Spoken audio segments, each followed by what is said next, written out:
좀 남들이 안 하는 분야를 해야 되겠다. 그래서 남들이 안 하는 분야를 좀 열심히 하다 보면 제가 이 분야를 조금 더 개척을 할 수 있겠다. 안녕하십니까? 저는 김안과병원에서 성형외과 분야를 맡고 있는 장재호입니다. 현재 김안과병원 원장을 역임하고 있습니다. 성형외과 분야는 그러니까 눈꺼풀부터 시작해서 눈물 내려가는 길, 눈 주위뼈 주변에 있는 눈 근육부터 시작해서 눈 주변의 조직, 눈물샘 등의 종양이 생긴다든지 아니면 갑상선 질환으로 인해서 눈이 돌출이 된다든지 그다음 눈 주변에 혹이 생겨서 수술을 해야 된다든지 아니면 염증이 생겨서 눈이 많이 붓는다든지 이런 분야를 총괄해서 수술을 하거나 약물 치료를 하는 분야라고 생각을 하시면 될 것 같아요.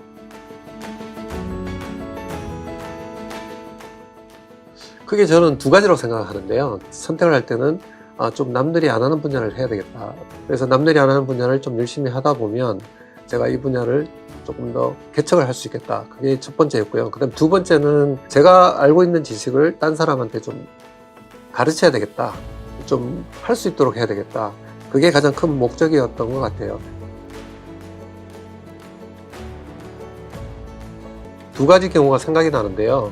요즘은 나이 드신 분들이 백내장 수술을 굉장히 많이 받거든요. 백내장 수술을 받고 나면 본인 얼굴이 굉장히 잘 보이시는 것 같아요. 백내장 수술 후에 원하시는 부분이 눈꺼풀 처짐이죠. 피부가 늘어져서 좀 주름이 많이 생겨 있는 부분에 대한 수술을 많이 하시는데 여전히 훨씬 넘으셨던 분인 것 같아요. 상안검 성형술을 했는데 수술 후에 병원을 오셔서 제일 먼저 하신 말씀이 뭐냐면 자기가 평생 돈을 쓴 것 중에 가장 값진 돈을 쓴 것 같다라는 말씀을 하신 분이 계시고요. 또 한 경우는 눈물 흘림증인데요. 눈물 내려가는 길이 막히게 되면 눈물이 많이 흘러서 눈 주위를 계속 손으로 이렇게 닦게 되죠. 눈꼬리가 많이 짓무르고 굉장히 불편하거든요. 요즘은 워낙 건강이 좋으시다 보니까 눈물필 수술만 해도 80이 넘으셔도 수술하는 경우가 있고요.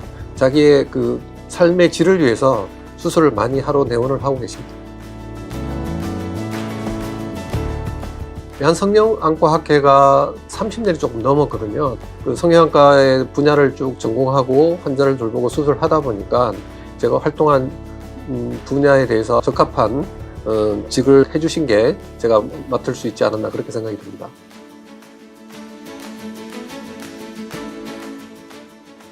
처음에 말씀드린 것처럼 성형외과 분야가 여러 분야의 수술을 하는데 성형외과를 일반 국민들에 알리는 데 가장 큰 기여를 했다는 생각이 들고요. 주안점을 뒀던 부분이 눈꺼풀 성형술이죠. 합병증이 생기지 않도록 그러면 수술 전에 어떻게 하면 수술의 시작부터 끝까지 어떻게 할 것인가에 대한 부분을 많이 강조를 하고 그다음 많은 교육을 했던 게 아마 가장 큰 기억에 남는 것 같아요.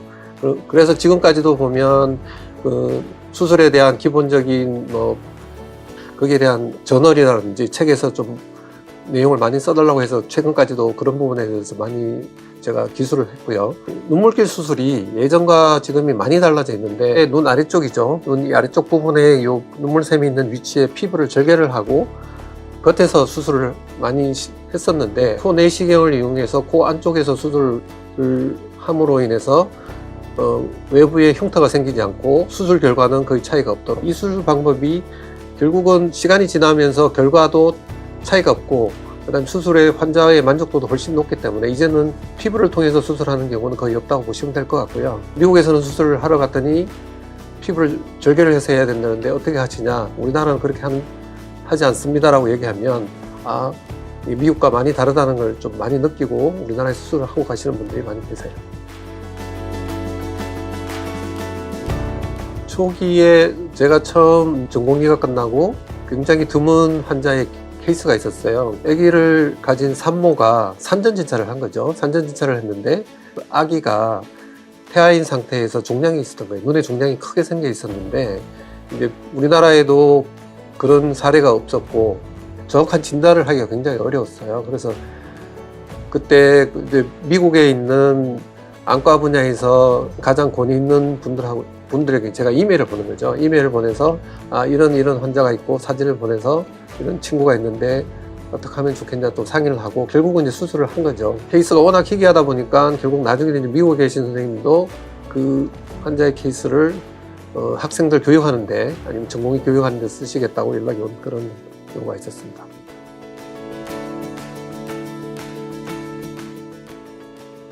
김한과 병원의 성형외과 센터가 2001년에 설립이 됐는데요. 김한과 병원의 첫 번째 성형외과 설립을 하신 분은 전임 원장이신 김성주 원장님이신데, 김성주 원장님 설립을 하시고 그 다음에 제가 몇 년 뒤에 합류를 하게 됐거든요.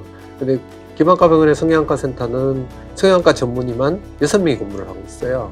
아마 전국의 어느 병원과 비교를 해도 이만큼 많은 수를 보유한 병원은 없을 거라고 생각이 들고요. 코 내시경을 위해서 눈물길을 수술하는 경우는 아마 이 병원만큼 전국에서 많은 수술을 한 경우가 없을 뿐만 아니라 이렇게 많은 환자를 보는 병원도 없을 거라고 자부심을 갖고 있고요. 두 번째 말씀드리는 거는 눈꺼풀 수술이죠. 눈꺼풀 수술 역시도 아마 많은 전문의가 있기 때문에 여러 가지 다양한 임상 수술 경험이 있기 때문에 다른 병원은 비교를 할 수 없을 정도로 많다라고 자부심을 가질 수가 있습니다. 많은 외국의 의사분들이 저희 병원을 방문을 많이 하셨는데요. 물론 뭐 싱가포르나 캄보디아, 베트남, 동남아시아는 물론이고 이제 미국뿐만 아니고 프랑스도 마찬가지인데요. 그분들이 우리나라를 찾아서 저희 병원에 와서 연수를 받고 가시는 가장 큰 목적이라고 하면 아시아인의 그 눈성형 수술은 서양인의 눈성형 수술은 굉장히 다릅니다. 다른데 저희 병원에 많은 임상 경험과 사례들이 많기 때문에 그분들이 저희 병원에 와서 연수를 받고 외국인으로서 아시아인에 대한 수술을 하는데 많은 정보를 얻을 수가 있기 때문에 많이들 저희 병원을 다녀가서 지금 현재로도 활발하게 활동을 하고 있는 걸로 알고 있습니다. 제가 가장 많은 경험을 가졌던 분야는 안검하수 수술이고요. 수술 자체가 굉장히 까다로운 수술입니다. 그래서 이게 저희가 보통 성형외과에서는 위안의 예술이다 이렇게 얘기를 하는데요. 그 수술을 했을 때 수술의 결과가 좋으면 관계가 없지만 합병증이 발생했을 때 믿고 보낼 수 있는 의사 중에 한 명이 됐다는 것에 대한 또 자부심을 갖고 있습니다.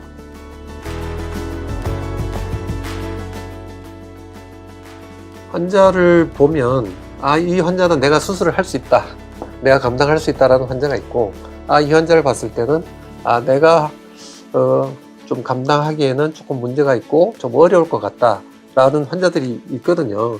저 역시도 그런 환자가 전혀 없다고 말씀을 드릴 수는 없는데 선생님들이 보실 때 이 환자는 김한과에 있는 장기호 선생님한테 보내는 게 좋겠다라고 판단이 들면 그런 환자는 저한테 보내는 거죠. 그래서 그런 환자를 보냈을 때 저 역시도 확실하게 환자가 만족할 수 있는 결과를 만들어낼 수 있다는 그런 확신을 갖고 있기 때문에 그런 부분은 자부심을 가질 수 있다고 생각합니다.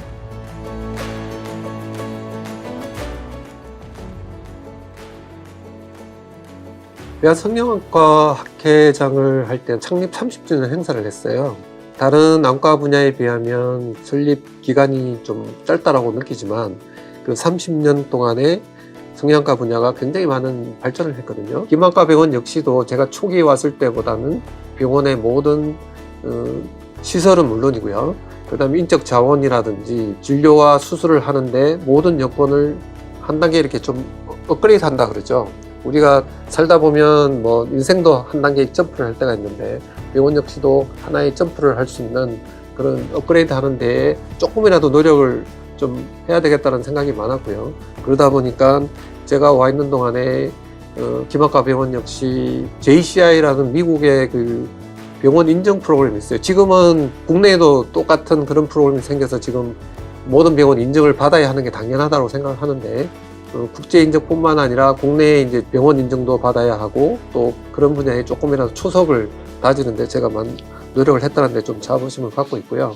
저희 병원은 1년에 SCI 논문이 많게는 50편 가까이 30편에서 50편 가까이 이렇게 논문을 쓰고 있습니다. 그래서 그 학술 분야 역시 저희 병원이 많은 노력을 했기 때문에 이런 부분에 대해서 저 역시 노력을 했고 또 같이 선생님들의 적극적인 지원을 하는데 이제 여러 선생님들과 같이 힘을 모았다는데 가장 큰 보람을 느끼고 있습니다. 내가 모르는 부분은 물어라. 그럼 나보다 경험이 많은 선생님한테 연락을 드리고 내가 직접 그 선생님을 잘 알지 못한다고 하더라도 그래도 이 선생님이 그 분야에 가장 적합한 선생님이라고 하면 적극적으로 전화를 하든지 찾아가든지 일단 묻는 게 첫 번째인 것 같아요. 두 번째는 이제 공부를 하는 거죠. 의사들은 끊임없이 공부를 하거든요. 그렇기 때문에 늘 학술 행사도 참석하고 외국 학회에도 참석을 하고 그다음에 국내 학회에도 참석을 하는데 그 저널을 찾아서 내가 보는 분야를 적극적으로 찾아서 공부를 해야 되는 부분이고 노력을 하는 방법밖에는 없었던 것 같아요.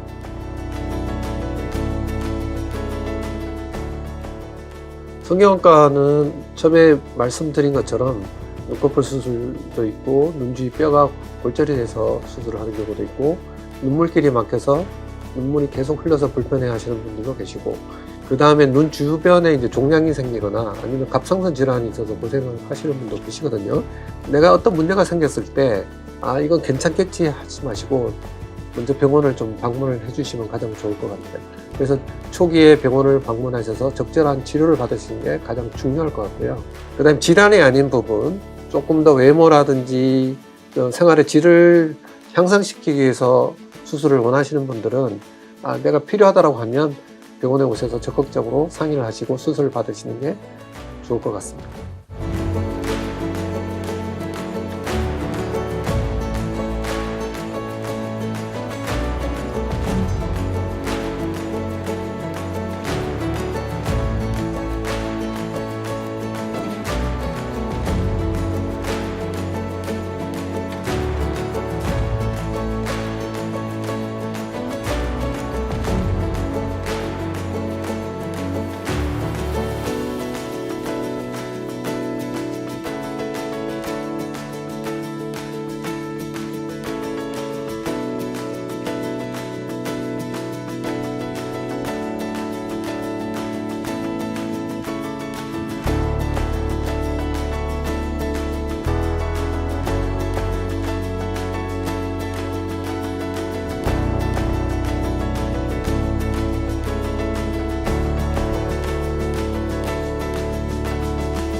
네, 안녕하세요.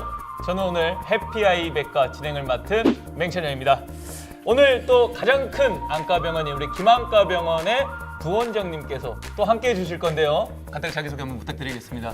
네, 안녕하십니까. 저는 김안과병원에서 성형외과를 담당하고 있는 장재우입니다. 네. 안녕하십니까. 네. 촬영은 평소에 많이 해보셨나요? 아니요, 촬영 안 해보죠. 긴장 많이 되세요? 긴장 요만큼 됩니다. 좀 많이 되신 것 같아요. 자, 우리 부원장님께서 방금 이 성형안과라고 하셨거든요. 근데 저는 방금 전 말씀드렸다시피 이렇게 큰 안과병원도 처음인데 성형안과, 성형외과는 들어봤어도 또 이것도 처음이거든요. 간단하게 성형안과에 대해서 좀 소개해 주시면 좋을 것 같아요.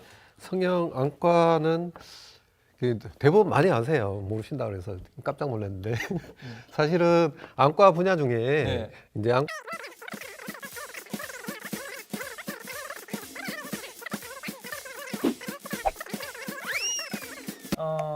사실 그렇게 말씀을 하셔도 제가 잘은 이해는 안 되나. 네. 그러니까 이제 외적인 이 미용의 용도가 아닌 이제 눈 전반부 모르겠어요, 솔직히. 좀 더 쉽게 설명이 안 되실까요? 네.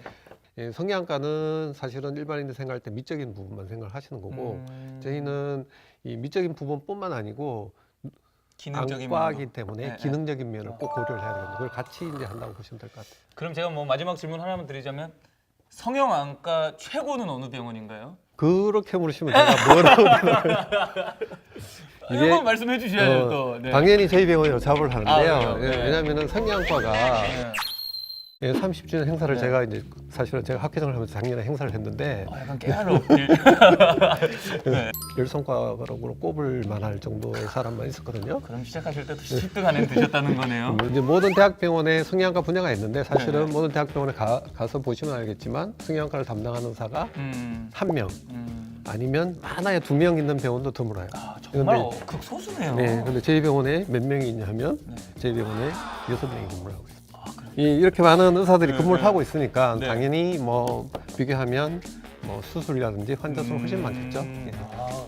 뭐 학회 회장님을 경임하셨고. 이거는 이제 김학과가 한 게 아니고 제가 한 거니까. 네네네.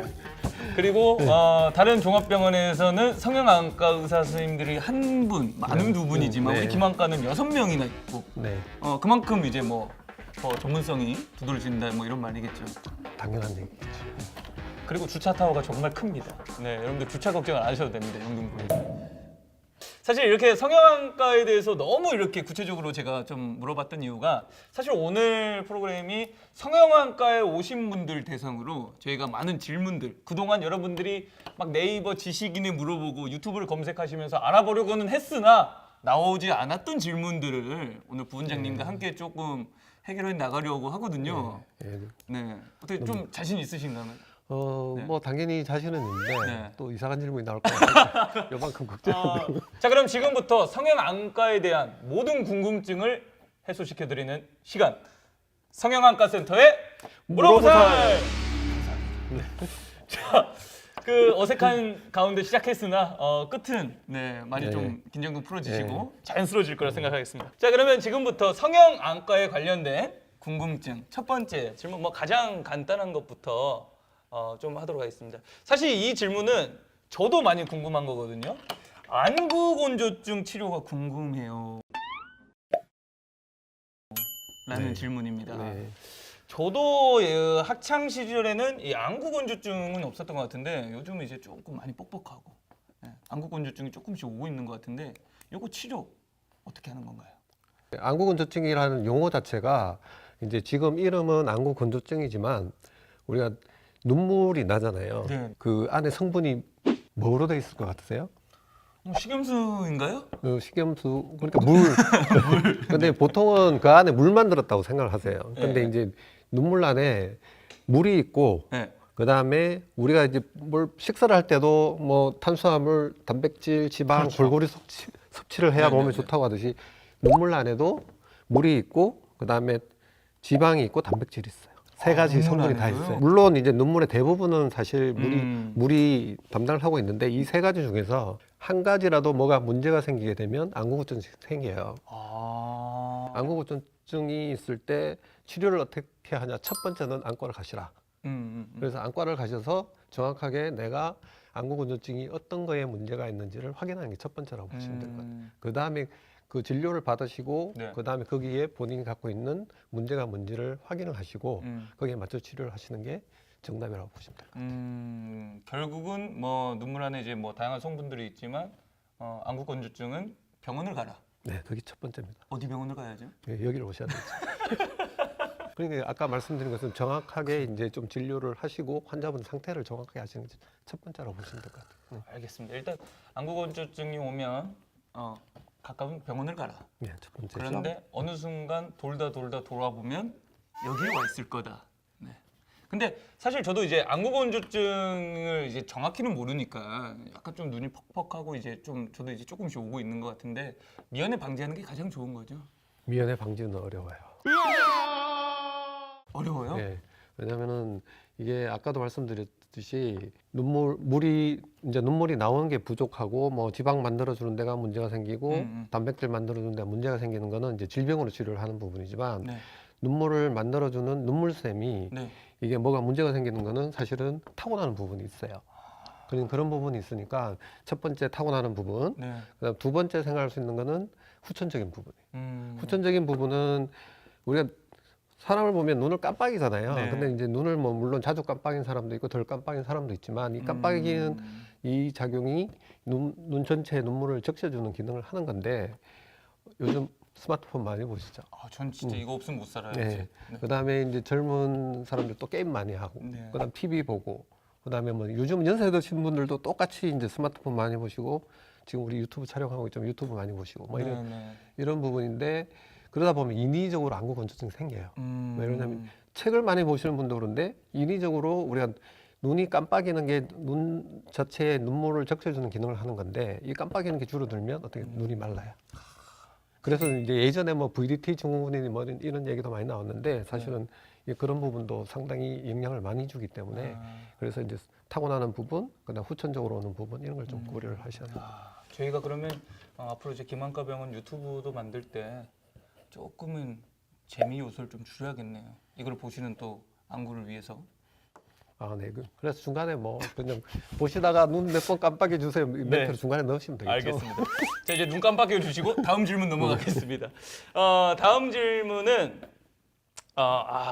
이거 사실 이거 저도 사실 저도 이 청소년기 학창 시절에는 안경을 꼈었는데 안경을 매년 교체해야 되나요? 라는 질문입니다. 안경이 쓰다가 뭐 모양이 보기 싫으면 바꿔야죠. 뭐. 그러니까 펜은 이제 뭐 스타일로 바꾸면 되는 건데 뭐 렌즈를 매년 교체를 그게 해줘야구나. 이렇게 생각하시면 돼요. 우리나라의 안경을 쓰시는 분의 대부분의 환자가 90%는 제가 보면 거의 대부분의 환자는 근시예요. 네네. 이제 눈이 나쁜 환자를 우리가 크게 근시, 원시, 그다음에 거기다가 난시라는 부분은 용어를 쓰는데 근시 환자가 대부분인데 이제 근시는 안경을 오목 렌즈를 써요. 네네. 왜냐하면 근시 환자는 대부분 내가 눈 속에 있는 렌즈가 맺는 초점보다 눈이 커서 생기는 거예요. 그래서 오목 렌즈를 써서 눈을 뒤로 밀어주는 건데 성장을 할 때요. 우리가 키도 크잖아요. 그렇죠. 얼굴도 크죠. 네. 그러면 눈도 같이 조금씩 커져요. 그래서 되게 눈이 나빠지는 시기가 뭐 요즘은 옛날보다 굉장히 빨라졌는데 어릴 때 뭐 한 4살, 5살부터 시작해서 쭉 나빠지면 성장이 멈출 때까지 눈도 조금씩 커지다 보니까 안경 도수 조금씩 바뀌겠죠. 그래서 성장이 끝나는 사춘기. 우리가, 보통 18세라고 얘기를 하는데요. 그때까지는 검사를 해서 만약 변화가 있으면 안경을 바꿔주셔야 돼요. 그래서 우리가 보통 눈이 나쁜 사람들 라섹 수술 하잖아요. 그래서 만 18세 미만 하지 마라 하는 이유가 이 안경 도수가 바뀔 수 있기 때문에 성장이 다 끝난 이후에 그 이후에 해야 되기 때문에 그 얘기를 하는 거거든요. 알겠습니다. 그러면 성인 이후부터는? 성인 이후부터는 거의 변화가 없어요. 그러면 뭐 한 5년에 한 번 이렇게 가서 시력 검사는 사실은 저희가 뭐 건강 검진 있잖아요. 네네. 보통 직장에서 건강 검진 할 때도 기본적으로 들어가는 게 시력 검사 들어가 있어요. 들어가 있기 때문에 1년에 한 번 정도는 하시는 게 좋다고 보시면 될 것 같아요. 알겠습니다. 일단 우리 사춘기 때 우리 청소년기에는 조금 최대한 우리 안경을 교체하기 위해서 이제 시력 검사를 이제 보통 저희가 권할 때는 6개월 한 번. 6개월에 한 번. 그래서 그것도 이제 어려우니까 방학 때마다 한번 와서 검사를 하시라고 얘기해요. 눈도 좋아야 돼요. 제가 보니까 눈이 가장 중요해요. If you want to sing it like ooh, if you want.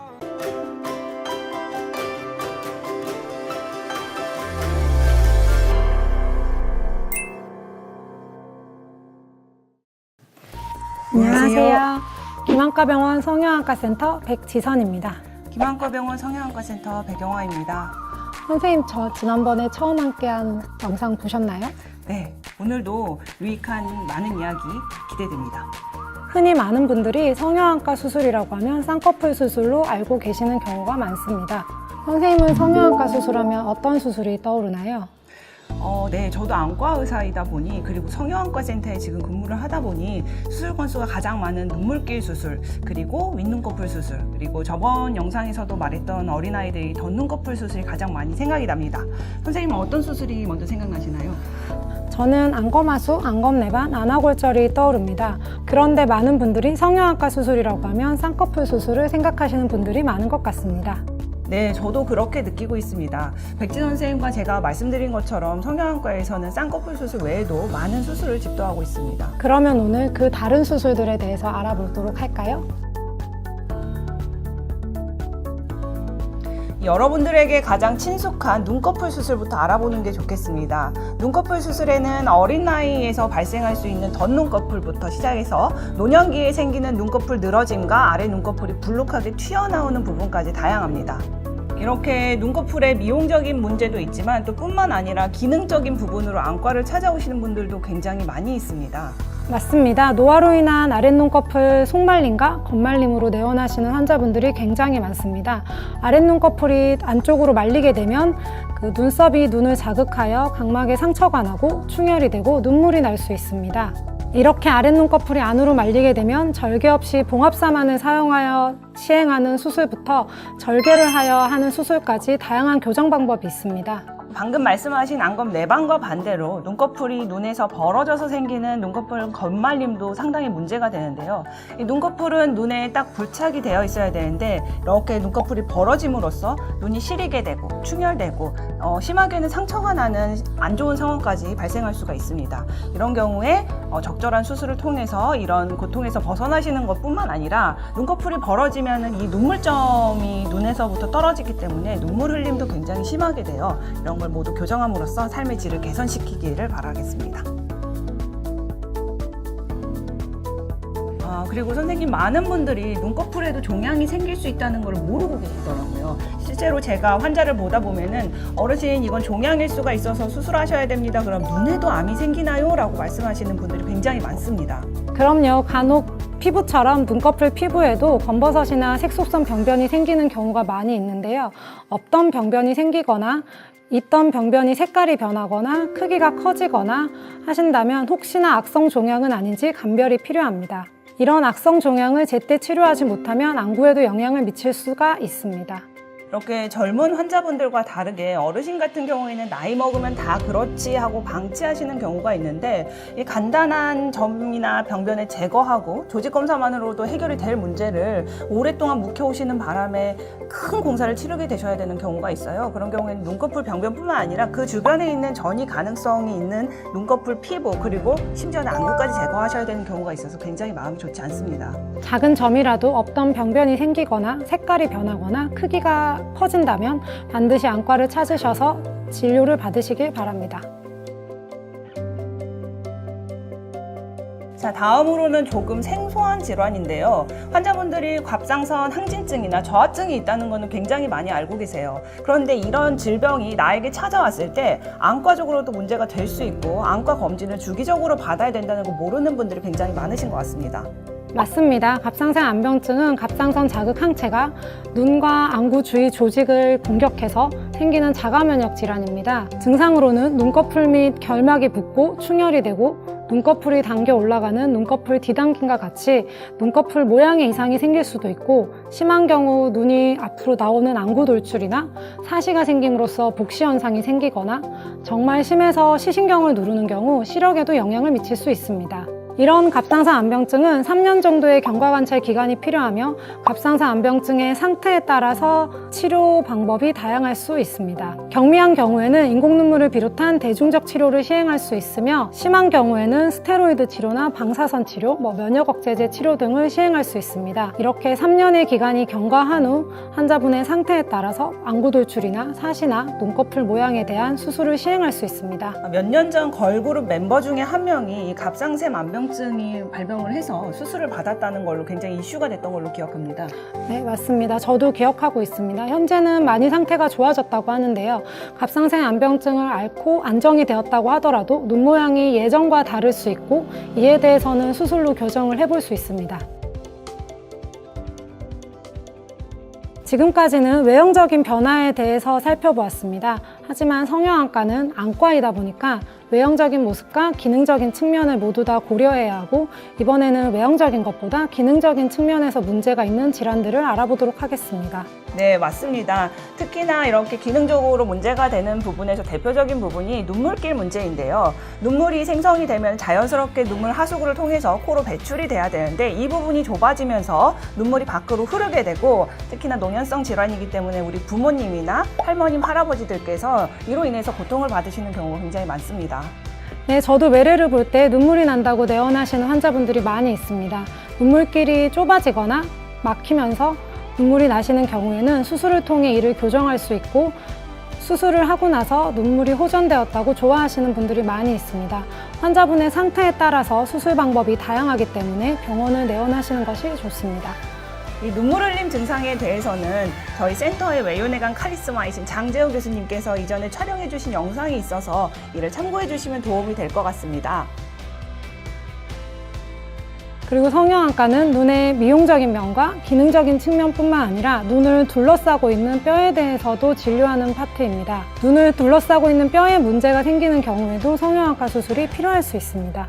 이 눈을 둘러싸고 있는 뼈는 굉장히 얇기 때문에 작은 충격에도 쉽게 골절이 될 수가 있습니다. 그런데 이 골절이 있다고 해서 모든 상황에서 증상이 일어나는 건 아니기 때문에 진단은 CT 같은 영상 촬영이 동반되어야 가능하므로 반드시 안과에 내원하셔야 됩니다. 안아골절이 심하지 않으면 수술을 하지 않고 지켜볼 수 있습니다. 안아골절 부위가 작고 복시가 없고 안구운동 장애가 없는 경우에는 골절 주위의 조직들의 부종이 가라앉으면서 증상이 호전될 수 있습니다. 하지만 눈을 움직이는 근육이나 주위 조직이 골절 부위에 낀 경우 안구운동 장애가 생기고 복시가 생길 수 있으며 주변 조직에 끼지 않아도 골절 범위가 크다면 안구암몰이 될 수 있기 때문에 수술이 필요할 수 있습니다. 그리고 골절도 중요하지만 그 골절을 시킬 만큼 큰 충격이 가해진다면 당연히 눈에도 큰 충격이 가해지기 때문에 이 CT로 골절을 확인하는 것뿐만 아니라 눈 자체도 괜찮은지 신경도 확인하시는 것을 꼭 추천드립니다.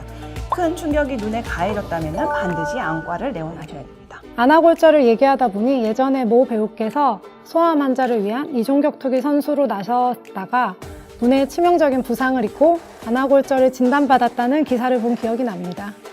안아골절의 경우 생소하실 수 있지만 실제로 기억해 보시면 운동선수들이나 이 권투선수들이 골절로 인해 부상을 당했다는 기사를 접하셨던 기억이 있으실 겁니다. 이런 특별한 사람들 뿐만 아니라 우리가 야외 활동을 하거나 아니면 우리가 가벼운 운동을 하다가도 이런 경미한 외상에도 골절이 발생할 수가 있으므로 꼭 기억하시길 바라겠습니다. 아이들의 경우 안아골절이 생기면서 그 골절 부위에 근육이나 주변 조직들이 끼면서 안구운동 장애를 일으키는 경우가 많아 수술이 필요한 경우가 대부분입니다.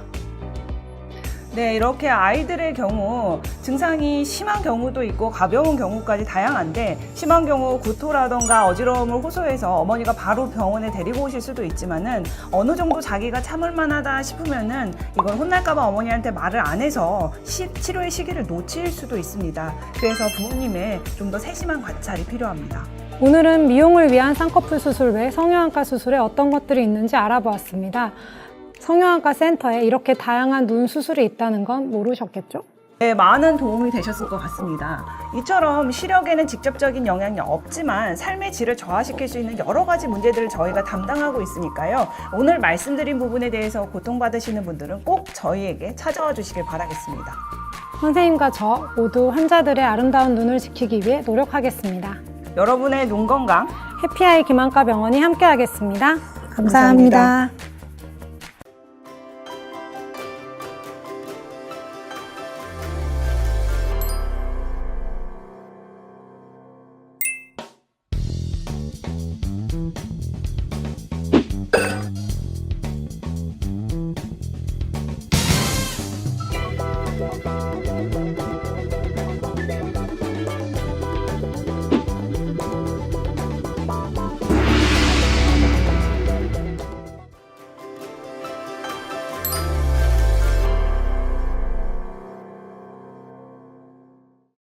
네, 안녕하세요. 저는 오늘 해피아이 백과 진행을 맡은 맹찬현입니다. 오늘 또 가장 큰 안과병원인 우리 김한과병원의 부원장님께서 또 함께해 주실 건데요. 간단히 자기소개 한번 부탁드리겠습니다. 네, 안녕하십니까. 저는 김한과병원에서 성형외과를 담당하고 있는 장재우입니다.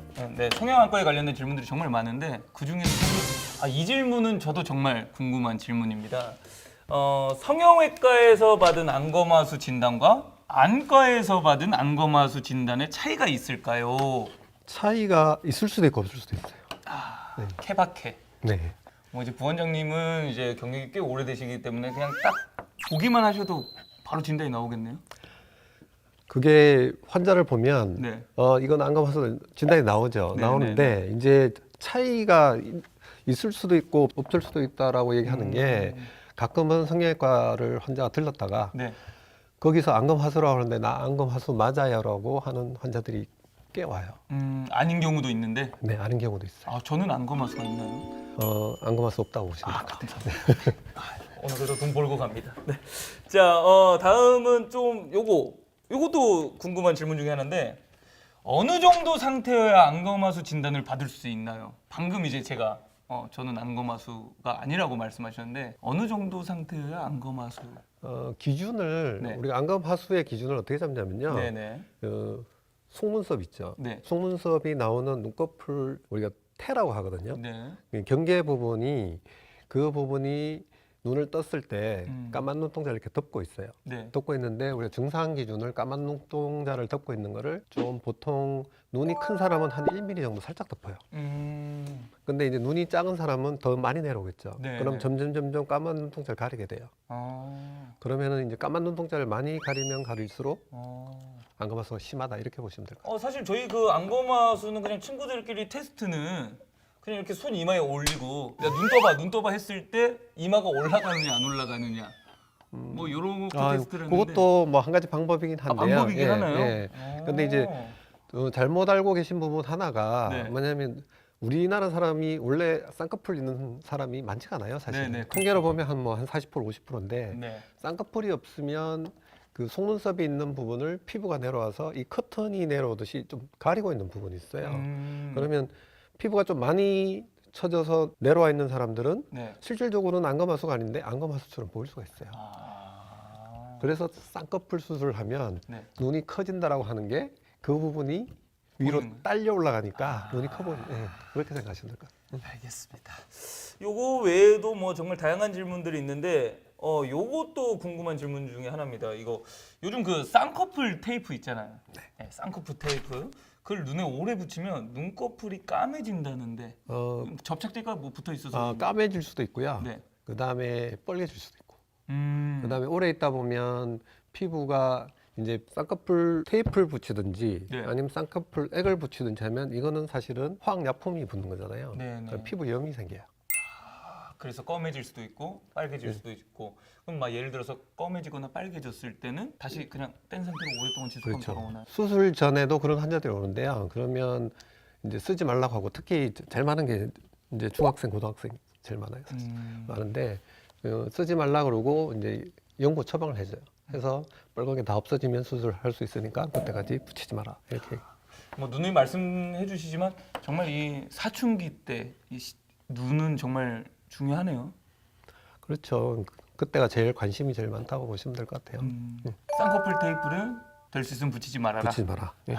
알겠습니다. 우리 아버지라 생각하시고 아버지 말씀 다 잘 들으세요. 쌍꺼풀 테이프는 사춘기 때 절대 하시면 안 됩니다. 네. 눈이 검해져요. 혹은 빨개지거나 네. 네. 피부염이 생긴다. 피부염이 네, 생긴다. 네, 네. 요거고 요거는 초등학교 2학년 아이가 안검하수 수술을 해야 하는데 부작용은 없을까요? 초등학교 2학년이 안검하수 수술하나요? 안검하수가요. 날 때부터 있는 안검하수가 있고 나중에 이제 없다가 나중에 생긴 안검하수 두 가지가 있어요. 네. 그래서 초등학교 때 만약에 수술해야 된다 그러면 아마 그런 경우는 아마 태어날 때부터 있었을 텐데 그러면은 우리가 어렸을 때부터 있었던 안검하수를 수술할 거냐 말 거냐. 네. 제일 중요한 게 첫 번째는 시력이에요. 시력 발달이 제대로 되느냐 안 되느냐. 그 다음에 시력 발달이 제대로 된다고 하면 그 다음에 애가 학교나 이런 데서 스트레스를 받느냐 안 받느냐. 시력 발달에 문제가 있으면 무조건 수술해야 되고 네. 그러나 시력 발달에 문제가 없으면 좀 두고 받다가 수술해도 되는데 대부분은 이제 요즘은 애들이 스트레스 받겠죠. 눈이 짝짝이면 이제 그래서 수술하게 돼요. 이건 진짜 약간 미용의 목적도 있네요. 원래 그렇죠. 이제 예. 그 눈동자가 이제 본연의 제 기능을 못 할 때 이제 하는 단계인데 요즘 또 네. 그래서 아까 처음부터 이제 우리가 처음 시작할 때 얘기했듯이 성형외과는 기능도 보지만 미적인 것도 본다. 그래서 이름이 성형외과라고 보시면. 부원장님이 예를 들어서 나의 자녀가 안검하수 수술을 안 해도 돼야 하는 상황인데 네. 하고 싶다. 친구들이 너 놀린다. 안 해도 되는 상황이면 하지 말라고 하죠. 그래서 저도 똑같아요. 환자분들이 온다고 해서 네, 환자분들이 네, 네, 네. 저 안검하수 있습니까? 라고 왔는데 음, 너 없어. 이렇게 얘기하고 그러면 그렇지만 뭐 다른 수술 꼭 하고 싶습니다. 하지 마. 이렇게 됩니다. 예. 안검하수에 관련된 질문들을 좀 계속해도 될까요? 네, 관계없어요. 아, 네. 예. 안검하수의 질문들만 나오시면 얼굴에 자신감이 안검하수는 이 아니, 분야에 내가 1인자야 약간 이런 표정이셔가지고 이어서 다음 질문 가도록 하겠습니다. 그 사실 안검하수나 성형안과에 관련된 내용들은 사실 질문들이 거의 다 비슷한 것 같아요. 그런데 이런 거 마지막 질문이 될 것도 같은데 안검하수인데 쌍꺼풀 수술을 해야 하나요? 안검하수인데 쌍꺼풀 수술을 하게 되면 네. 쌍꺼풀 수술만 하면 안 돼요. 아 그래요? 네. 그래서 이 얘기는 조금 민감한 얘기인데 해야 될지 모르겠네요. 이 안검하수가 있는데 쌍꺼풀 수술을 하면 네. 우리가 아는 유명한 마라톤 선수 있어요. 네. 그분 생각하시면 돼요. 저도 사실은 이거랑 비슷한 내용이 저는 지금까지 안검하수인 줄 알고 있었고요.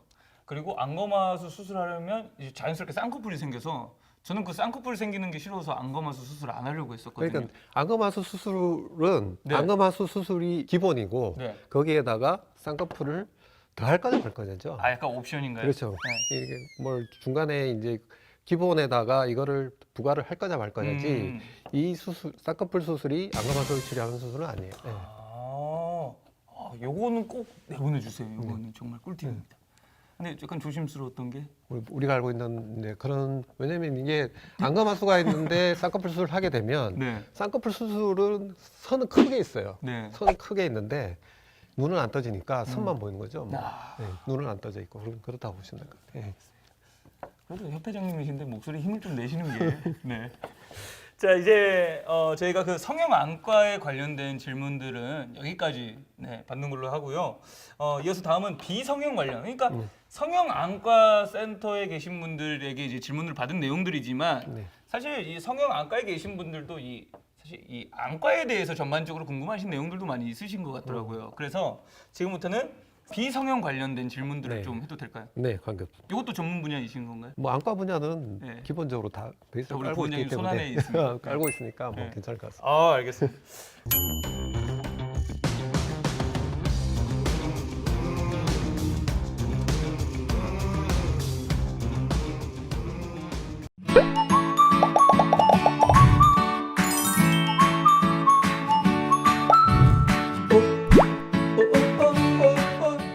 안녕하세요. 성형안과 이야기를 하러 나온 김안과병원 녹내장센터 전문의 정종진입니다. 안녕하세요. 성형안과 센터 전문의 배경화입니다. 선생님 반갑습니다. 네, 유튜브에서 정종진 선생님을 만나뵙게 되다니 영광입니다. 네. 진짜 이런 조합 너무 새롭고 기대가 되는데요. 사실은 제가 하소연을 좀 하고 싶어서 이런 자리를 부탁드렸습니다. 어떤 종류의 하소연을 저에게 또 하고 싶으셨을까요? 사실 제가 성형안과에 있다 보니 많은 눈꺼풀 수술을 하고 있는데 종종 환자분들께서 안과에서 하는 쌍꺼풀에 대해서 오해를 하고 계신 분들이 많은 것 같아서 이에 대해서 오늘 이야기하고 싶었습니다. 사실 사석에서 저희가 좀 만나는 사이인데 셀럽분들도 그렇고 뭐 안과에서 쌍꺼풀 수술을 하고 속된 말로 망했다. 뭐 이렇게들 말씀들을 막 TV에서들 말씀을 하시고 막 이랬잖아요. 그래서 그런 부분이 좀 속상하다 하고 저희끼리 말한 적이 있는데 이거에 대해서 하소연을 하시려고 하셨던 거죠? 네, 맞습니다. 성형안과에서는 쌍꺼풀 수술을 포함해서 많은 눈꺼풀 수술을 하고 있는 만큼 눈꺼풀에 최적화된 세부 분과라고 할 수가 있습니다. 그런데 가끔 가다가 쌍꺼풀 수술을 안과에서 하면 뭔가 부족하지 않을까라고 오해에 섞인 이야기를 들으면 성형안과 눈꺼풀 전문의로서는 굉장히 이렇게 속상하고 마음의 상처를 많이 입고 있습니다. 네, 사실 우리나라에서는 좀 그렇지 않은 부분이 있어도 미국에서는 쌍꺼풀 수술, 이런 눈 성형을 안과에서 하는 것이 일반화되어 있는 게 많잖아요. 왜냐하면 쌍꺼풀 수술, 눈 기능을 굉장히 고려해야 하는 수술이기 때문인데요. 네, 맞습니다. 눈 주변의 해부학적 구조를 잘 알아야 되는 것뿐만 아니라 사실 눈꺼풀은 눈을 보호하는 기능을 가진 기관이기 때문에 눈과 굉장히 친밀한 안과 의사들의 눈꺼풀 수술이 많이 이루어지고 있습니다. 물론 성형외과라던가 다른 미용외과 선생님들이 이렇게 해부학적 기능에 미흡하다는 건 절대 아니고 모든 의사들 중에서 안과 의사가 가장 눈과 친숙하기 때문에 이 부분을 말씀드리고 싶었던 겁니다. 그러니까 사실 안과 하면 뭐 백내장, 눈병, 질환 같은 거를 많이들 생각을 하시잖아요. 그래서 그런지 성형안과, 예전엔 저희가 이제 안성형과라고 부르긴 했는데 이런 성형안과라는 단어를 생소하게들 생각을 하시는 것 같아요. 저희 병원에서 눈건강 인식주사라는 거를 했었는데 성형안과를 알고 계신가요? 라고 질문을 했더니 과연 몇 %가 알고 있었을 것 같으세요? 75%의 분들이 이 부분에 대해서 생소하셨던 걸로 기억합니다. 네. 안과에서 많이 쌍꺼풀 수술을 한다는 거는 기억을 더듬어 보시면은 다들 알고 계실 것으로 생각합니다. 우리 김안과 병원은 성형안과의 역사가 굉장히 길잖아요. 네. 좀 자랑을 어떻게 해주시겠어요? 그 김안과의 성형안과가 가장 인지도가 있긴 한데 제 입으로 하긴 조금 부끄러움이 본인 자랑하기가 좀 그러시면 이제 제가 좀 대신 해드릴 텐데, 사실 김안과 병원이 굉장히 규모도 크고 모든 과가 골고루 갖춰져 있고 의사 수도 제일 많은 그런 안과 전문 병원이잖아요. 그러다 보니까 1년에 성형 분야를 한 1,800건 정도씩 많은 성형 수술을 하고 있는 파트가 되겠고, 그리고 저는 사실 이 병원에 제가 거의 15년 이상 근무를 했었는데 코로나가 있기 전에는 수술방에서 외국인 의사분들 굉장히 자주 뵀었거든요. 특히 성형안과 파트를 배우러 오셨던 분들을 굉장히 많이 봤는데 맞나요? 맞습니다. 저희 원장님의 자랑을 좀 해보자면 현재 병원장님이신 장재 원장님께서는 성형안과 학회의 회장님을 역임하셨고 과거에서부터 현재까지 많은 학술 연구를 해오시고 수술 분야에서도 굉장히 유명하시기 때문에 국내외 많은 의사 선생님들께서 저희 원장님께 눈꺼풀 수술의 술기를 배우러 참관을 많이 오시는 편입니다. 장재호 원장님만 자랑하시면 저희 전에 회장님 하셨던 김성주 전 원장님도 좀 서운하실 것 같은데, 네, 제가 알기로는 김성주 원장님도 성형안과 학회 회장님을 역임을 하셨죠? 맞습니다. 네. 두 분 다 성형안과 학회 개척자라고 불리실 만큼 오랜 기간의 업적을 지금 유지하고 계신데 김성주 원장님 같은 경우에는 현재 베트남에서 교수를 널리 펼치고 계십니다. 네, 베트남 분들 눈이 예뻐지고 있다는 그러한 소식을 전해 들었고요. 그러면 오늘 영상은 안과에서 쌍꺼풀 수술을 좀 안심하고 받아도 된다라는 그걸 어필을 하고자 하는 거잖아요? 네, 맞습니다. 네. 안과에서는 수술하기 전에 시력뿐만이 아니라 사시라던가 안구운동 장애, 그리고 눈물이라던가 결막 질환 등을 함께 검진을 하고 시행을 합니다. 그래서 눈꺼풀 수술을 시행함과 동시에 눈물길 문제라던가 그다음에 결막 문제도 같이 교정을 할 수가 있어서 만족스러운 결과를 가져올 수 있습니다. 그럼 지금 쌍꺼풀 수술 말씀을 해주셨는데 제가 이제 성형을 안성형을 전공을 하진 않았지만 쌍꺼풀 수술이 좀 여러 개가 그래도 종류가 있었던 것 같은데 네, 종류 좀 알려주시면 좋을 것 같아요. 사실 쌍꺼풀 수술은 우리가 흔히 알고 있기로 매몰법, 절개법, 그리고 부분 절개법으로 많이 알고 있고 이에 대해 명확히 구분을 하기보다는 환자의 눈꺼풀 상태에 따라서 이 경계를 자유롭게 넘나들 수 있어야 합니다. 그리고 또 그런 것도 있을 것 같아요. 사실 수술이라고 하면 당연히 저희가 합병증이라는 거를 생각을 할 수밖에 없는데 눈 쪽으로 합병증이 생기면 저희가 안과 전문이다 보니까 그런 거에 대해서 좀 대처도 굉장히 잘 할 수가 있을 것 같거든요. 맞습니다. 다른 병원에서 수술을 하고 안과에서 치료를 받으시는 분들도 계시지만 안과에서 수술을 하실 때에는 처음부터 이에 대한 대처가 가능하시기 때문에 좀 더 유연한 수술을 받으실 수 있습니다. 궁금한 걸 좀 여쭤보고 싶은데 그러면은 선생님이 본 그런 안검 수술, 쌍꺼풀이든 그중에 무서운 합병증 이 뭐가 있을까요? 최근에는 아래 눈꺼풀 성형 수술을 할 때 너무 과하게 욕심을 내서 하다 보니까 안검 외반이 오는 경우가 있고 그러니까 쉽게 이렇게 막 뒤집어져서 오신 분들 말씀하시는 거죠? 뿔이 이제 까진 상태로 맞아요. 이게 돌아오지 않아서 오시는 분들이 있습니다. 가벼운 경우에는 안과에서 눈꺼풀 를 당겨줌으로써 간단하게 교정이 가능한데 그렇지 못한 경우에는 피부를 이식해야 되는 경우도 있고 이런 경우에는 피부 이식에 의한 흉터가 영구적으로 남을 수 있기 때문에 굉장히 미용적으로 안 좋은 결과를 초래합니다.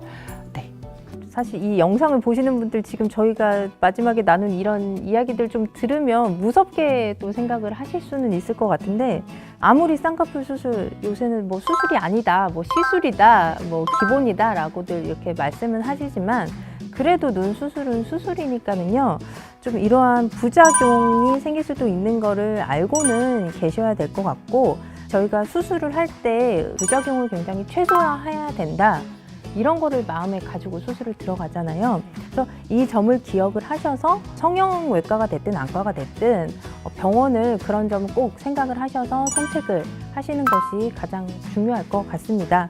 그리고 이제 혹시 모를 합병증이 발생을 할 수도 있으니까 꼭 수술 후에도 의사 선생님이 언제 오라고 하면 그때 오셔서 꼭 합병증이 생기지는 않는지 꼭 체크를 하시는 것을 좀 말씀을 드리고 싶네요. 갑자기 눈 건강 지킴이가 돼버린 것 같네요. 네. 맞습니다. 네. 아무래도 눈 건강 지킴이가 저희의 역할이기 때문에 눈 건강 지킴이로서 여러분들께서 미용적으로나 기능적으로 둘 다 충분히 생각해 보시고 수술을 받으시길 권장하겠습니다. 미용과 기능 어느 한쪽으로만 치우쳐서 수술을 하면 아무래도 본인이 불만족스러울 수가 있으니까요. 두 가지를 다 골고루 생각하시고 고려를 하셔서 수술을 받으시면 좋을 것 같습니다. 아무래도 본인이 비용과 시간을 다 들여서 수술을 하시는 거고, 수술의 결과는 평생 본인한테 남고 또 본인이 책임져야 하는 부분도 있는 거기 때문에요. 좀 신중하게 선택을 하시는 것이 좋을 것 같네요. 네. 여러분의 눈 건강 해피아이 김학걸병원이 함께합니다. 함께합니다.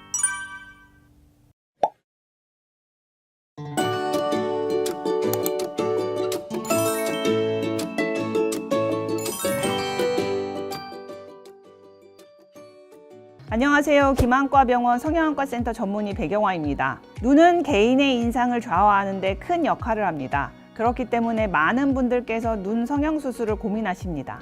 그 중에서도 쌍꺼풀 수술은 많이 친숙해진 수술 중 하나인데요. 비교적 간단한 성형수술로 인식되어 있지만 생각과 다른 결과를 맞닥뜨리기도 합니다. 이로 인해 재수술을 고민하시는 분들도 많습니다. 진료실에서 느끼기에 재수술을 상담하시는 분들은 처음 수술하시는 분들보다 다양한 고민과 궁금증 등을 갖고 계십니다. 그래서 오늘은 쌍꺼풀 재수술을 고민하고 계시는 분들이 평소에 가장 궁금해하시는 질문 3가지에 대해 이야기해보고자 합니다.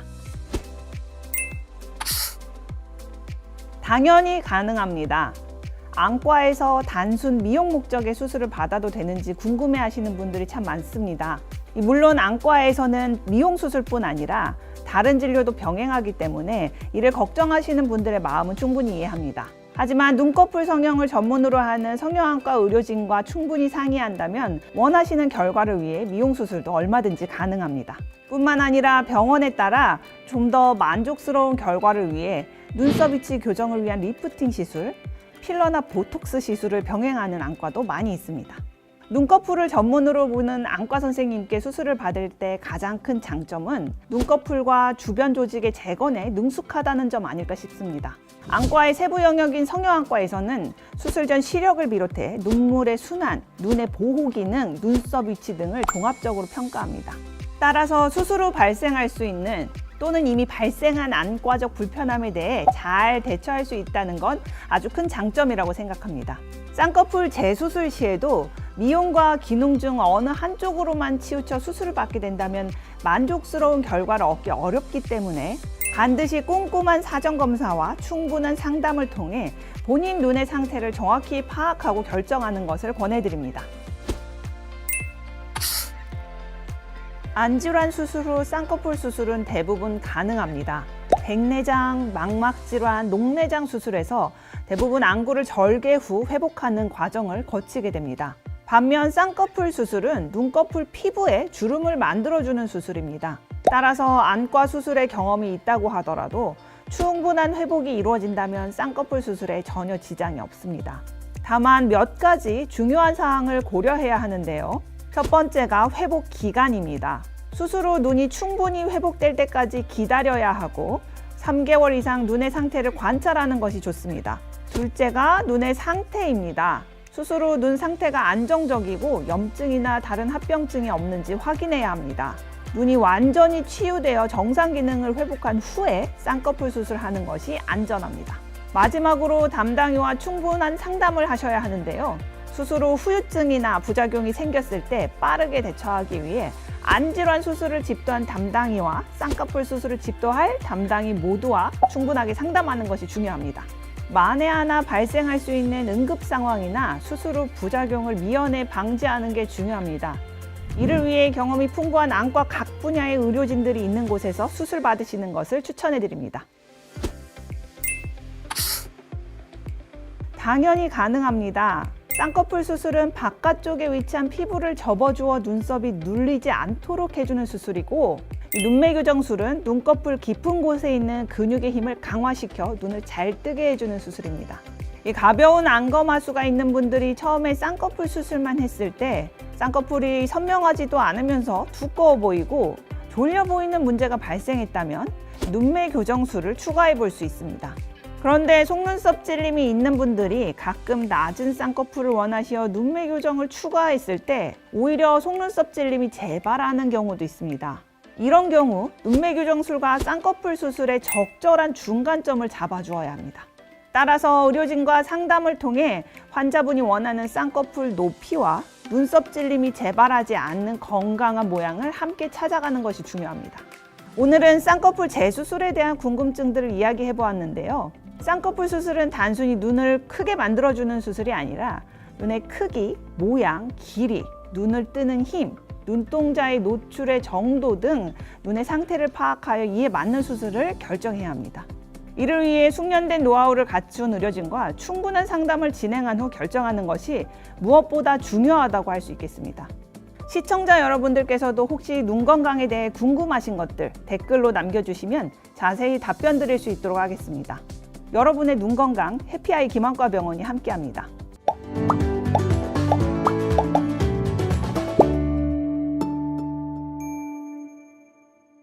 안녕하세요. 김안과병원 성형안과센터 전문의 백영화입니다. 오늘은 카카오톡 메신저로 몇 가지 질문을 받아보도록 하겠습니다. 나이 들어 눈물이 나서 병원에 가니 눈물길 수술을 권장받았습니다. 치료해야 한다고 하는데 꼭 수술을 받아야 하나요?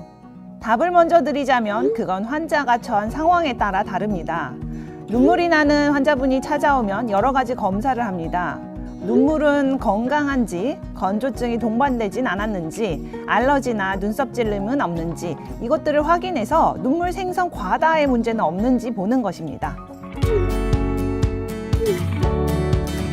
눈물이 나는 원인이 눈물 생성 과다가 아니라면 원활한 눈물 배출이 안 되어 발생했을 가능성이 높습니다. 이 눈물샘에서 만들어진 눈물은 눈을 충분히 윤활시킨 후에 눈 안쪽에서 시작해서 코까지 연결되는 이 눈물 배출로를 통해서 배출됩니다. 그런데 이 통로 어느 부위든지 좁아지거나 막히게 되면 눈물이 배출이 안 되어 고이거나 밖으로 흐르게 됩니다. 이 눈물길을 어떻게든 잘 뚫어주는 게 성형안과 의사의 역할입니다. 눈물길 협착이 간단한 경우 기존 눈물길을 살려서 이 길을 뚫어줄 수도 있고, 완전 꽉 틀어막힌 경우에는 이 아래쪽에 눈물길을 포기하고 코로 직접 연결되는 통로를 뚫어주어야 하기도 합니다. 이러한 수술을 꼭 해야 할까? 그건 환자의 상황에 따라 다릅니다.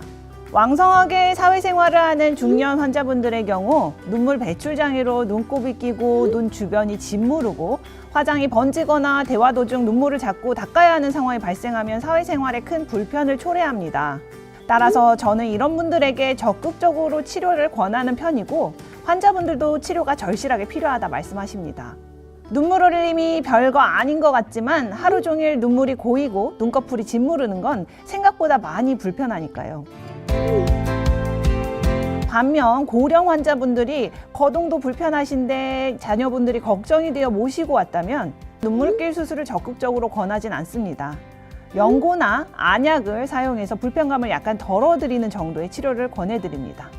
물론 연세가 많으신 어르신들이라도 눈물길이 꽉 막혀서 고름이 차고 얼굴이 퉁퉁 부어오르는 눈악염이 발생했다면 가능하면 수술적 치료를 생각하기도 합니다. 하지만 수술이라고 하는 게 너무 고령의 환자분들에게는 큰 무리가 될 수 있기 때문에 수술은 필요한 경우에만 시행합니다. 눈물길이 좁아지거나 막힌 건 안약이나 먹는 약으로 뚫리지 않습니다. 따라서 눈물 흘림을 적극적으로 해결해야 하는 분들은 눈물길 수술을 고려해 보시길 바랍니다.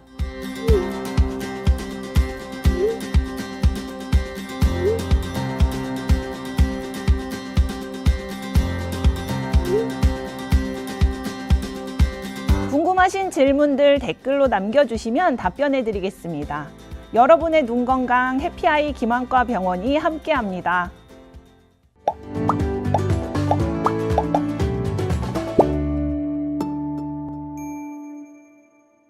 안녕하세요. 김안과 병원 성형외과 전문의 최혜선입니다. 나이도 들고 지병도 있는데 윗 눈꺼풀이 늘어지고 눈밑이 불룩해요. 나이가 많고 병이 있어도 수술이 될까요? 라는 질문을 받았습니다. 연세가 있고 게다가 지병까지 있으시다면 수술이 많이 망설여질 수 있습니다. 실제로 저희 병원에 내원하시는 환자분들이 이런 걱정을 많이들 하시는데요.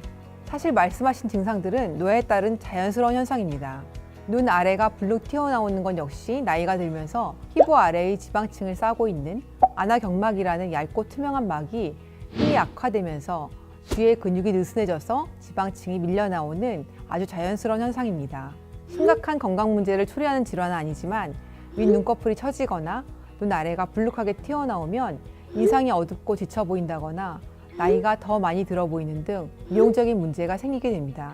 또 경우에 따라서는 속눈썹이 눈을 찌르거나 눈꺼풀이 늘어지고 처져서 시야가 제한되는 등 건강 문제가 발생하기도 합니다. 윗 눈꺼풀 늘어짐을 개선하기 위해서는 상안검 성형술을, 그리고 나이가 들어 피부가 많이 늘어지고 불룩해진 아래 눈꺼풀 때문에 고민하시는 환자분들께는 주로 늘어난 피부를 제거해주면서 지방을 재배치하는 하안검 성형술 및 지방 재배치를 추천드리곤 하는데요. 하안검 수술은 눈꺼풀 노화를 개선해주고 좋은 인상을 만들어줄 수 있지만 지방을 과하게 제거하면 눈밑이 오히려 꺼져 보일 수도 있고, 피부가 많이 제거되면 눈꺼풀이 밖으로 말려서 눈물 흘림증의 원인이 되거나 노출성 각막염, 눈 시림 증상 등의 문제를 일으키기도 합니다. 질문자분처럼 고령이시고 지병이 있는 환자분들의 경우에는 정확한 지병과 복용 중이신 약의 종류에 따라서 수술 여부를 결정하고 때에 따라서는 수술이 어렵다고 판단하는 경우도 있습니다. 이 부분에 대해서는 병원마다 상담의 내용이 달라질 수 있으니 검증된 의료기관에서 충분히 상담을 받으신 후에 수술을 결정하시는 것이 좋겠습니다.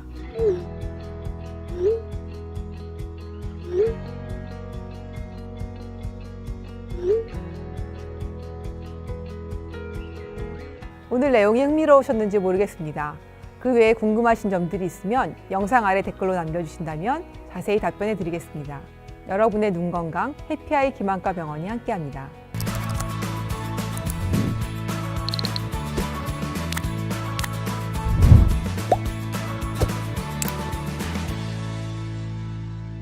안녕하십니까. 김안과병원 성형외과센터 전문의 백영화입니다. 오늘은 많은 분들이 궁금해하시는 성형외과에서 진행하는 시술에 대한 질문과 답변을 준비해봤습니다. 시술 후 일상생활 복귀부터 시술의 지속성, 그리고 시술 전 어떤 검사가 필요한지 다양한 내용을 다룰 예정이니 끝까지 시청 부탁드립니다. 성형수술이 부담스러워서 시술을 한번 해보려고 하는데요. 시술하고 나서 일상생활로 바로 복귀할 수 있나요? 눈은 주변 피부층이 얇기 때문에 노화가 빨리 시작되기도 하고 외적으로 잘 보이는 부위라 피부가 처지는 것이 빨리 눈에 띄게 됩니다. 눈꺼풀이 처지면 눈꺼풀을 치켜뜨는 버릇이 생기면서 이마에 주름도 생길 수 있기 때문에 시술이나 수술 등을 많이들 고민하고 계십니다. 이 수술을 하려니 회복 기간도 있고 일상생활에 지장도 있을 수 있을 것 같아 고민이실 텐데요. 빠른 회복을 위한 선택지를 좀 더 알아볼까 합니다. 피부와 조직 늘어짐이 심하면 절개를 통한 늘어진 조직 제거가 필요하지만 노화 초기에는 성급한 수술보다 간단한 시술이 더 좋은 결과를 가져오기도 합니다. 예를 들어 보톡스, 초음파기기, 고주파기기 등으로 무너지는 윗눈꺼풀과 주변부 조직을 타이트하게 해주는 게 도움이 되는데, 이러한 시술들은 시술 후 부종이나 멍이 거의 없기 때문에 바로 일상생활에 복귀하실 수 있습니다. 저도 점심에 시술을 하고 오후에 진료를 하는데 전혀 문제없을 정도로 아주 부담 없는 시술들입니다. 조금 더 강한 리프팅 효과를 내주는 실리프팅이나 여러 스킨 부스터 주사들의 경우 가벼운 멍이나 엠보가 생길 수 있어 하루 이틀 정도, 심하게는 일주일까지 회복 기간이 더 필요합니다. 하지만 일상적인 메이크업으로 커버가 가능합니다. 다만 눈 상태나 시술의 종류에 따라 필요한 시술이 다르고 회복 기간의 차이가 날 수 있기 때문에 시술 전 충분한 상담을 통해 안전하고 효과적인 시술, 빠른 일상으로의 복귀 계획을 세우시는 것이 좋겠습니다. 그럼 시술 같은 경우에는 한 번만 받아도 충분한가요? 정기적으로 받아야 한다면 주기는 어느 정도인가요? 눈가 피부 상태와 처짐 정도를 고려해 시술의 종료 횟수를 달리합니다. 주름을 개선하고 피부 탄력을 증진하는 스킨 부스터의 경우 초기에는 약 2주 정도의 간격을 두고 받으시다가 어느 정도 효과가 잡힌 후에는 한두 달 간격으로 유지를 권하고 있습니다. 고주파 시술의 경우 2에서 4주 간격으로 3, 4회 정도 받으시는 것을 추천드립니다. 이때 처진 이마에 가벼운 탄력을 주기 위해 초음파인 하이프 시술을 병행할 수도 있습니다. 실리프팅의 경우 지속기간이 더 길기 때문에 자주 시행하지는 않고 1년 후 추가 시술을 권하고 있습니다. 시술 종류에 따라 필요한 주기와 횟수가 다르고 사람마다 할애할 수 있는 시간과 회복 기간이 다르기 때문에 전문가와 상담을 통해 시술 계획을 세워보시길 바랍니다. 쌍꺼풀 수술 부작용이 걱정되는데 어떻게 하면 예방이 되나요? 쌍꺼풀 수술 후 부종과 같은 외적인 문제도 있지만 일시적인 시야 흐림이나 건조감, 이물감 등도 동반될 수 있습니다. 수술 후 부종 관리를 위해 가벼운 찜질이나 가벼운 운동이 도움이 됩니다. 그런데 이때 심하게 누르거나 비비거나 과격한 운동을 하는 것은 피해야 합니다. 건조감이나 결막 부종이 동반될 수도 있어 해당 증상이 있을 경우에 인공 눈물이나 안약을 적절히 사용해 주는 것도 도움이 됩니다. 사전 검사도 중요합니다. 시력은 물론이고 눈을 보호하는 기능과 눈물의 순환 기능, 사시나 안구 운동 장애 여부, 갑상선 문제나 근무력증 같은 전신 질환이 동반되어 있는지 여부를 확인하는 것도 필요합니다. 또 필요한 수술은 적절히 하면서도 불필요한 조작은 피하기 위해 안검하수도 있는 눈인지, 지방의 양은 어떤지, 몽고주름이 있는지, 피부는 어느 정도로 처져 있는지, 그리고 눈썹의 위치는 괜찮은지 이런 것들을 종합적으로 평가해서 개인별로 적절한 수술을 설계하는 것이 중요합니다. 수술 후 혹여나 발생할 수 있는 부작용에 대비하기 위해서는 눈의 구조에 대한 이해도가 높고 풍부한 경험이 있는 전문가가 있는 병원을 선택하시는 것이 좋겠습니다. 오늘은 성형외과 시술과 관련된 주요 질문들에 대해 알아보았습니다. 시술을 고려하고 계신다면 전문의와 충분한 상담을 통해 본인에게 가장 적합한 방법을 선택하시고 안전하게 시술을 받으시길 바랍니다. 여러분의 눈 건강 해피아이 김안과 병원이 함께합니다.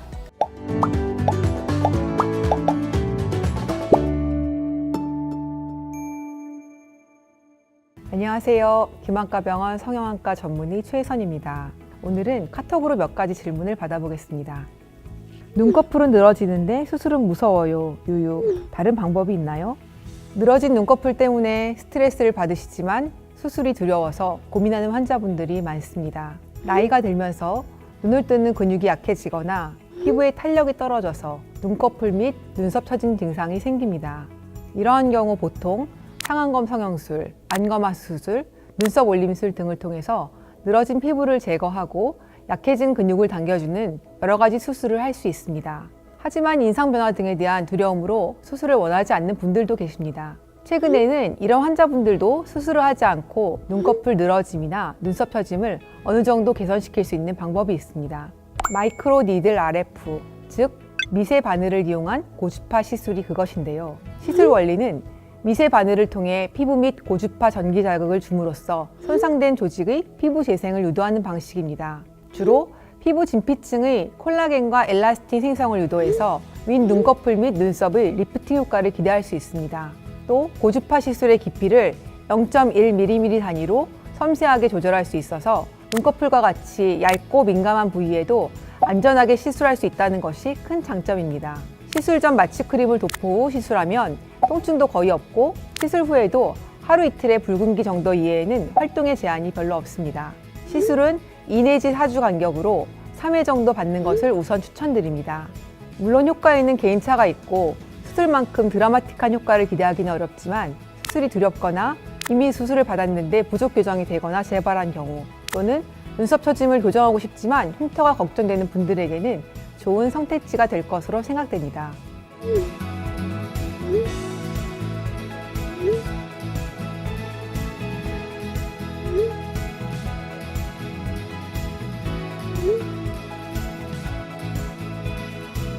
오늘 답변드린 내용들 이외에도 궁금하신 점들은 영상 아래 댓글로 남겨주시면 자세히 답변드리겠습니다.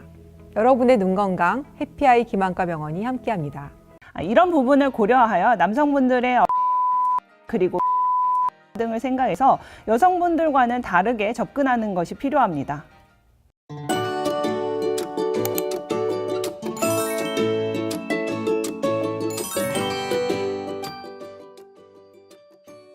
안녕하세요. 김한과병원 성형안과센터 전문의 백영화입니다. 오늘은 남성분들의 눈 성형에 대해 설명드리는 시간을 가져보겠습니다.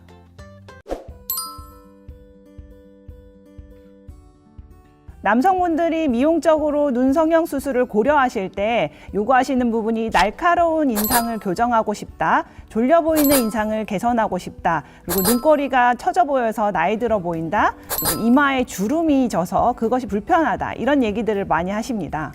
이런 부분을 고려하여 남성분들의 얼굴과 눈, 그리고 눈썹의 조화 등을 생각해서 여성분들과는 다르게 접근하는 것이 필요합니다. 흔히 알려진 바로 남성분들이 가장 많이 찾는 눈꺼풀 수술은 쌍꺼풀 수술과 눈매 교정술입니다. 먼저 쌍꺼풀 수술에 대해 설명을 드리자면 저는 늘어진 바짓단에 비유해서 설명을 종종 드리곤 합니다. 바짓단이 길어져 있는데 이것을 접지 않고 입었을 때와 단정하게 접어 입었을 때 차이와 비슷하다고 생각해 볼 수가 있습니다. 눈꺼풀 피부가 늘어져 있을 때 이를 살짝 접어주는 것을 쌍꺼풀 수술이라고 할 수 있겠습니다. 눈꺼풀은 피부 쪽에 있는 앞층판과 결막 쪽에 있는 뒤층판으로 이루어져 있습니다. 이 앞층판과 뒤층판의 밑부분을 고정을 해주게 되면 같이 딸려 올려 들어가면서 쌍꺼풀을 형성하게 됩니다.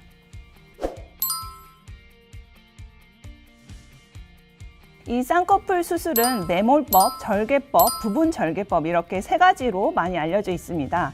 매몰법은 피부를 절개하지 않고 3-4개의 작은 절개 구멍을 만들어서 실을 피부 안쪽에서 묶어줌으로써 앞층판과 뒤층판을 연결시켜주는 수술입니다. 매몰법은 피부가 얇고 지방이 적어 제거할 구조물이 없고 피부 처짐이 없는 경우에 적합합니다. 또한 매몰법은 수술하고 나서 흉터가 보이지 않고 자연스러운 주름을 형성하므로 처음 쌍꺼풀 수술을 시도하시는 분들에게 많이 권장하고 있습니다. 절개법은 피부를 절개하고 직접적으로 피부와 안쪽 구조물을 확인하면서 쌍꺼풀을 만들어주는 수술입니다. 피부를 절개하기 때문에 늘어진 피부도 제거할 수가 있고 안쪽에서 필요 없는 지방 조직이라던가 과도한 피하 조직도 같이 제거할 수 있습니다. 따라서 매몰법에 비해서 쌍꺼풀이 더 선명하게 생기고 풀리는 위험성이 적다고 할 수 있습니다. 단점은 수술 후에 붓기가 조금 더 오래가는 편이고 수술하고 흉터가 생기기 때문에 자연스러워지기까지 약간 시간이 걸릴 수 있습니다. 부분절개법은 절개창을 10mm 이하로 하는 수술입니다. 매몰법과 절개법의 중간 정도로 보시면 됩니다. 매몰법에 비해서 절개 구멍이 크기 때문에 이를 통해서 지방도 어느 정도 제거할 수가 있고 절개창은 절개법에 비해서 작기 때문에 흉터는 덜 남는 두 수술의 장점이 잘 섞인 수술이라고 할 수 있겠습니다.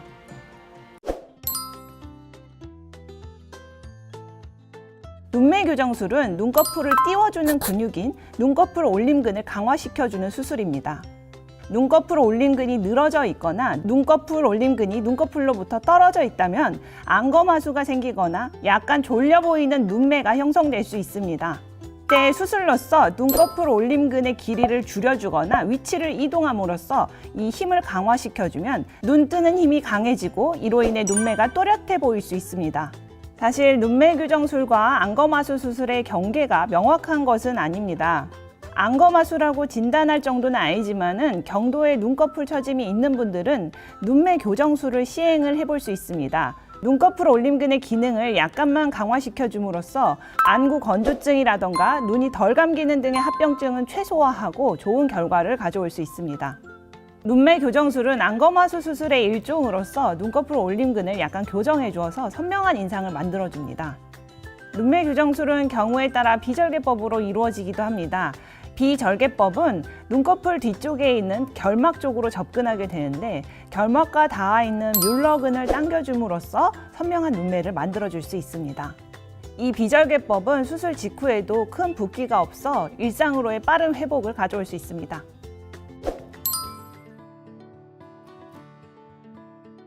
중년 이후에 가장 큰 눈꺼풀의 변화는 피부가 늘어지는 것입니다. 따라서 중년의 환자분들에서 눈꺼풀 수술을 할 때 가장 중점적으로 해결해야 되는 부분이 이 늘어진 피부를 제거하는 것입니다. 늘어진 피부는 쌍꺼풀 라인을 통해서도 제거를 할 수 있고 피부가 두껍거나 쌍꺼풀이 부자연스러워 이를 원치 않으시는 경우에는 눈썹 바로 아래의 피부를 절개하고 당겨서 수술을 시행할 수도 있습니다. 눈꺼풀 모양과 피부의 두께는 환자마다 차이가 있으므로 전문의와 상의하에 수술법을 결정하시는 게 좋겠습니다. 눈 성형을 준비하고 계시다면 이 두 가지는 꼭 기억해 주셨으면 합니다. 첫째는 수술 전에 반드시 전문의와 충분한 상담을 거치는 것입니다. 사람의 눈은 제각기 다른 모양과 크기, 조건을 가지고 있기 때문에 다른 사람의 성형 방식이라던가 눈매를 똑같이 적용하려고 하면 부작용이 나타나거나 미용적으로 만족스럽지 못한 결과를 초래할 수 있습니다. 따라서 전문의와의 충분한 상담을 통해 본인에게 맞는 수술법과 스케줄을 잡으시는 것이 중요합니다. 두 번째는 반드시 검증된 병원에서 본인과 잘 맞는 전문의와 수술을 진행하시는 게 좋습니다. 간혹 사전에 본인이 수술받을 병원에 대해서 충분히 조사를 하지 않고 급하게 수술을 결정을 하시는 경우가 있습니다. 수술 후 회복기가 필요하다 보니 휴가나 방학 등의 시기를 맞추다가 이런 경우가 종종 발생하는데요. 눈 수술을 하는 전문의들의 스타일이 모두 다르기 때문에 충분히 상담을 해서 내가 원하는 방향의 수술을 받을 수 있는지 충분히 고민해 보시고 결정하시는 게 중요합니다. 눈 성형 수술이 대중화되었다고는 하지만 눈은 얼굴의 인상을 결정할 뿐만 아니라 우리 신체에서 시력을 담당하는 매우 중요한 기관을 보호합니다. 미용적인 측면뿐만 아니라 시력을 비롯한 눈의 기능을 함께 고려해야 하고 그만큼 집도의가 눈 주변의 해부와 구조 그리고 눈과 친숙해야 합니다. 그렇기 때문에 안과병원에서 수술을 받을 경우 눈 상태를 종합적으로 진단받을 수 있고 만일의 경우 나타날 수 있는 수술 후 합병증에 빠르게 대처할 수 있습니다. 오늘은 남성분들의 눈 성형 수술에 대해 자세히 알아보았습니다. 오늘 영상이 여러분들에게 많은 도움이 되셨길 바라며 다음에도 유용한 정보로 찾아오겠습니다. 여러분의 눈 건강 해피아이 김안과병원이 함께합니다.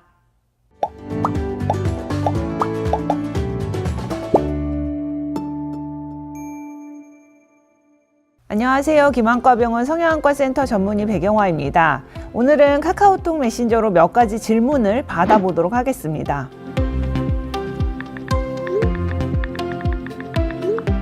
눈꺼풀 수술은 몇 살부터 할 수 있나요?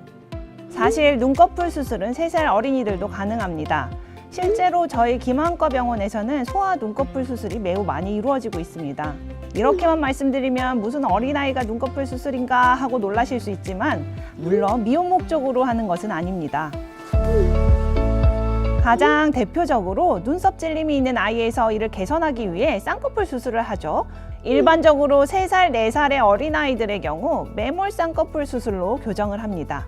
그리고 아래 눈꺼풀 눈썹이 찔릴 때 내측까지 교정을 위해 필요에 따라 동양인에서 주로 볼 수 있는 몽고주름을 제거해 주기도 합니다. 쉬운 말로 앞트임이라고 하죠.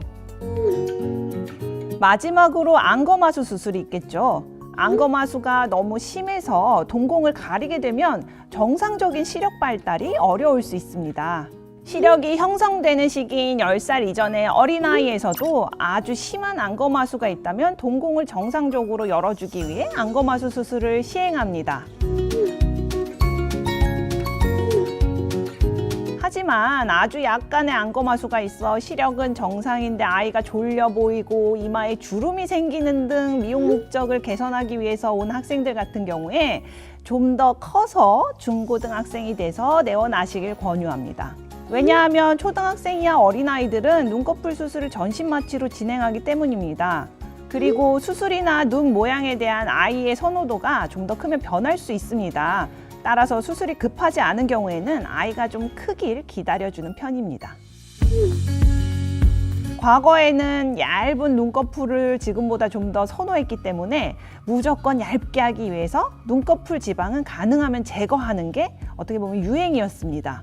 하지만 나이가 들어서 젖살이 빠지고 지방들이 점점 작아지다 보면 이 제거한 눈꺼풀 지방 때문에 눈이 오히려 더 퀭해 보이고 나이 들어 보일 수 있습니다. 따라서 이 부분은 주의하는 게 좋겠습니다. 마지막으로 요즘 청소년기 어린 친구들이 뒤트임이나 밑트임을 원하는 경우가 있습니다. 이 수술은 자칫하면 눈꺼풀 건강을 해칠 수도 있고 정상 구조물이 손상될 수 있기 때문에 어린 친구들에게 가능하면 말리고 싶은 수술입니다. 어린아이들도 예쁘면서 건강한 수술을 받을 수 있도록 김안과병원 성형안과센터가 노력하겠습니다.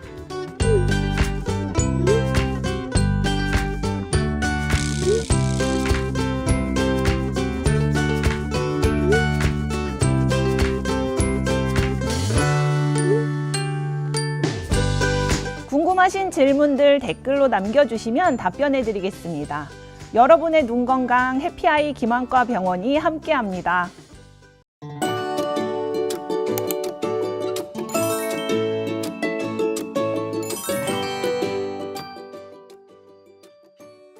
안녕하세요. 김안과 병원 성형안과센터 전문의 백영화입니다. 눈꺼풀 수술은 과거 여자분들이 주로 하는 예뻐지기 위한 수술이었죠. 물론 지금도 그 부분이 중요하긴 합니다. 하지만 사회가 발전하고 다양한 연령층의 사회생활이 확대되면서 눈꺼풀이 주는 인상을 교정하여 자신감 있고 부드러운 인상을 만들고자 하는 분들이 성별이나 나이에 무관하게 늘고 있습니다. 안검하수는 윗눈꺼풀을 들어올리는 근육인 눈꺼풀 올림근이 약해져서 발생합니다. 이 눈꺼풀 올림근 약화는 근육 자체에 힘이 없거나 근육의 힘은 그래도 괜찮은데 근육이 눈꺼풀을 들어올리는 부착 부위가 떨어지면서 유발됩니다. 흔히들 알고 계시는 노화뿐 아니라 선천적 문제, 외상에 의한 강한 충격, 신경 문제, 수술 후 윗눈꺼풀의 손상 등에 의해서도 발생할 수 있습니다. 뿐만 아니라 오늘의 질문 내용 중 하나인 하드렌즈 착용에 의해서도 발생할 수 있습니다. 하드렌즈를 착용하고 빼는 과정에서 눈꺼풀을 과하게 조작하고 그리고 딱딱한 렌즈가 장시간 눈꺼풀을 자극하게 됩니다. 이러한 상황이 지속적으로 발생하게 되면 일부에서 눈꺼풀 조직과 근육 손상의 원인이 될 수 있어 주의가 필요합니다. 눈꺼풀과 눈 건강을 위해서 불필요한 경우 렌즈 착용 횟수와 시간을 줄이고 평소 렌즈를 철저히 관리하는 것이 중요합니다. 우리가 눈을 뜨는 데는 눈꺼풀 근육뿐 아니라 이마 근육도 사용합니다.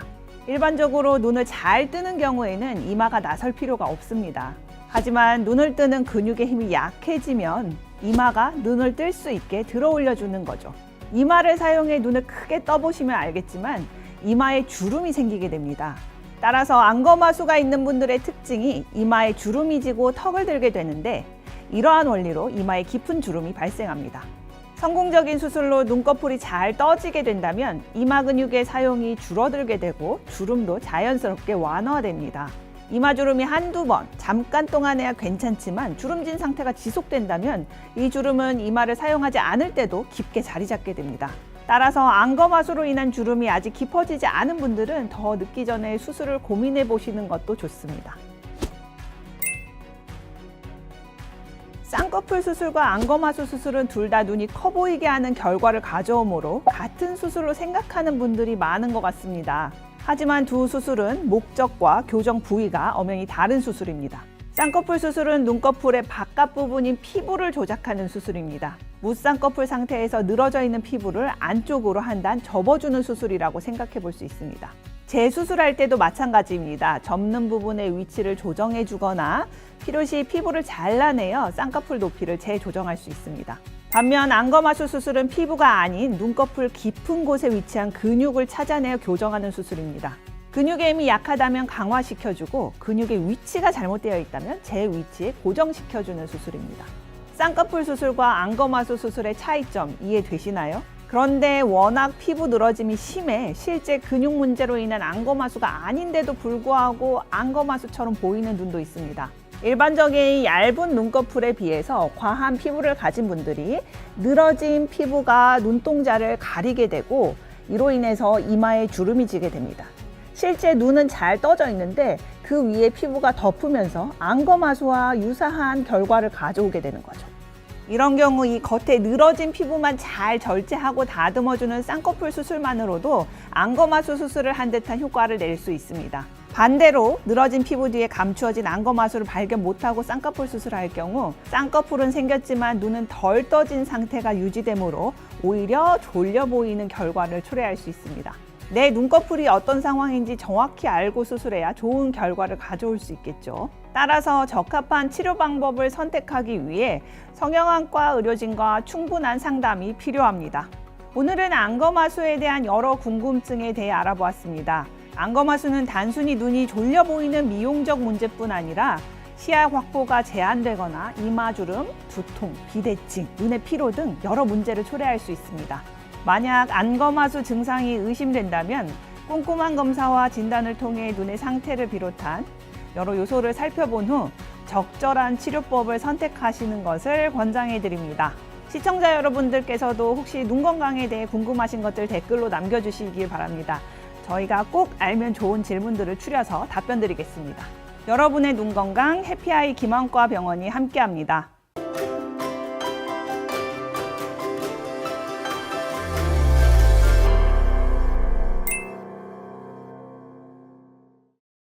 안녕하세요. 성형외과 시리즈 MC 정흥수입니다. 오늘은 김안과 병원 원장님이시자 또 성형외과 전문의 장재호 원장님 모시고 이야기 나눠보겠습니다. 안녕하세요. 네, 안녕하세요. 네, 시청자분들께 짤막한 자기소개 부탁드리겠습니다. 저는 김안과 병원에서 성형외과를 담당하고 있는 장재우입니다. 성형안과 하면은 조금 생소한 분야이기도 한데요. 쉽게 말해서 성형안과는 크게는 어떤 분야를 담당하고 있을까요? 가장 쉽게 설명을 드리면요. 팬더 아시죠? 팬더가 이렇게 눈 주위가 까매요. 그래서 팬더의 그 까만 부위, 네. 그 부위부터 시작해서 이 아래쪽 우리 광대뼈 있는 턱뼈 있는 데까지, 그래서 눈꺼풀을 포함해서 눈 주위 뼈, 그다음 눈 안쪽에 조직들에 생기는 암, 뭐 눈꺼풀에 생기는 암, 그다음 눈물길 질환 모두 포함해서 눈 주위의 모든 조직을 그 성형수술뿐만 아니고 네. 재건수술까지 포함해서 치료하는 분야라고 보시면 될 것 같아요. 다양한 분야를 담당하고 있는 걸로 파악이 되는데요. 오늘 첫 번째 주제는 안검경련입니다. 안검경련, 전 처음에 딱 이 단어를 봤을 때 이 눈 주위가 파르르 떨리는 증상인가? 라는 생각이 들었어요. 맞나요, 원장님? 엄밀하게 따지면 그 질환은 안검경련이라기보다는 안면 금파동이라고 하거든요. 네. 대부분 원인이 스트레스나 피로, 과로했을 때 일시적으로 떨리는 질환이고요. 그 질환의 경우에는 한 1, 2주 정도 지나면 저절로 없어져요. 없어지는데 그게 없어지지 않고 계속 오래되는 경우에는 또 치료가 필요할 수도 있고요. 그래서 그 부분은 안면 금파동이라고 하고요. 안검경련 혹은 안검연축이라고 하는데 그 부분은 그 질환과는 조금 다른 거라고 보시면 될 것 같아요. 네, 그러면 안검경련이면 어떤 증상이 나타나나요? 쉽게 설명을 드리면요. 눈을 뜨는 근육이 있고요. 눈을 감는 근육이 있는데 안검경련은 눈을 뜨는 근육의 문제가 아니고 눈을 감는 근육에 과도하게 수축을 해서 눈을 못 뜨는 질환이에요. 그래서 환자분들이 첫 번째는 병원에 오셨을 때 저는 눈을 못 떠요 라고 가장 많이 오시고요. 네. 두 번째는 밖에 길을 가다가 나도 모르게 눈이 감겨서 부딪힌다. 그럼 세 번째는 햇볕을 보면 눈이 부셔서 못 뜨겠다. 이게 가장 흔한 증상이라고 보시면 될 것 같아요. 네. 일상에서 잘 찾아오지 않을 것도 같기도 한데 왜 가끔 이렇게 피곤하거나 스트레스가 많이 받으면 눈꺼풀 주위에 이렇게 떨리는 현상이 나타나기도 하잖아요. 혹시 이런 원인으로 인해서 나중에 안면 경련까지 나타날 수 있는 건가요? 물론 처음 초기 증상이 조금씩 떨리다가 진행을 할 수도 있는데요. 그 일부에서 그렇다고 보시고요. 아주 일시적으로 나타난 거는 크게 걱정을 안 하셔도 되고요. 네. 나머지 눈을 너무 심하게 감겨서 눈을 전혀 못 뜨는 환자인 경우에는 병원에 와서 치료를 받으셔야 됩니다. 그럼 이 안검경련은 주로 어떤 연령층에서 자주 나타나는 현상인가요? 평균 발생 연령을 보시면 50대 중반 이후라고 보시면 될 것 같고요. 되게 젊은 층 35세 미만에서는 굉장히 드문 질환이라고 보시면 될 것 같아요. 혹시 성별도 어떤 차이가 있을까요? 남자 여자를 비교를 해보면요. 여성이 한 3배 정도 높아요. 아, 그럼 좀 저도 이제부터라도 조심해야 될 것 같긴 한데 혹시 어떤 걸 조심하면 좋을까요? 그 부분이 가장 어려운 이제 문제인데요. 이 안검경련의 원인이 어떤 것인지 밝혀져 있지가 않아요. 그래서 이제 첫 번째는 원인을 모른다가 정답이고요. 네. 그렇지만 여러 연구를 종합을 해서 보면 뭔가 머리 쪽에서 뇌에서 얼굴에 가는 근육에 신호를 주게 되는데 그 전달 과정 중에 뭔가가 문제가 있지 않을까 그렇게 생각을 하고 있어요. 네. 그러면 이런 증상이 나타날 때 치료법은 또 어떻게 될까요? 크게 세 가지로 나눠볼 수가 있는데요. 첫 번째는 약물 치료, 두 번째는 보톡스 주사 치료, 그다음 세 번째는 수술 방법입니다. 세 가지 치료 중에서 현재 지금 가장 효과적인 치료 방법이라고 하는 게 보톡스 주사라고 보시면 될 것 같아요.